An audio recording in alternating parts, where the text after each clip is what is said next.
బళ్ళారి రాఘవ గారి లాంటి నాటకరంగ రచయిత, నటుడు, విధాన్ విశ్వం లాంటి మహానుభావులు, గజ్జల మల్లారెడ్డి గారి లాంటి కవులు, ఇలాంటి వాళ్ళందరూ పుట్టిన నేల.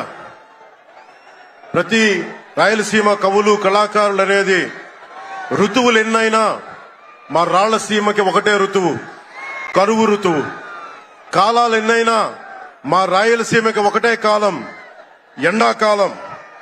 దాన్ని మనం రూపుమాపే ప్రయత్నం చిత్తశుద్ధితో చేస్తోంది.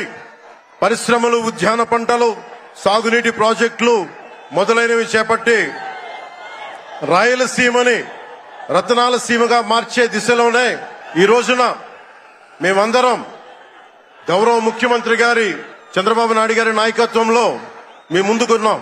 ఆయన పేరేంద్ర పవన్ కళ్యాణ్.